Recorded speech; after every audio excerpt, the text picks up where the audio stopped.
पवित्र धामचा काय विषय आहे लाईटीचा? 2 दिवस लाईटचा इश्यू काय आहे? ऍटलीस्ट लोकांना कळवलं नाही पाहिजे. कोण सांभाळतं तिकडे? मी दुसरीकडे होतो. कुणाल सरांचा फोन लागत नाही बोलतात आहे, पण कुणाल सरांचा फोन बिझी पण येतोय कंटिन्यू. तर लोकांना समजलं पाहिजे ऍटलीस्ट प्रॉब्लेम कशामुळे आहे. तर मग मी तिकडे नव्हतो तर मला माहित नाही. आता मी आपण इथे सगळे येतात आहे नागरिक, आपण बसूया कुणाल सर येऊस तर. 2 दिवसापासून बिना लाईटीचं कसं काय राहतील? लाईट नाही म्हणून पाणी नाही, मोटर आहे, पाणी कसं चालवणार? इन्व्हर्टर संपलं, प्यायला पाणी पण दिलं होतं, फिल्टरला पाणी होतं, पाणी पिशवी कुठून? पवित्र धाम मध्ये पाणी चढलं नाही वरती, आंघोळच नाही केलं लोकांनी. कुणाल सर, किती वेळेत लाईट येईल आपली जी पवित्र धामची? आम्ही इथेच थांबलो साहेब, नागरिक पण माझ्या जोडीला आहेत. हा नमस्कार, मी प्रफुल्ल कदम, नायगाव शहर संघटक बनते.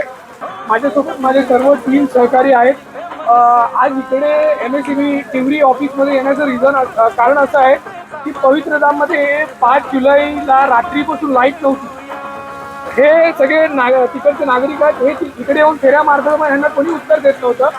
शेवटी त्यांनी आमच्याकडे तक्रार केली, आपण इकडे आलो आणि त्यांची लाईट तासाभरामध्ये चालू करून दिली.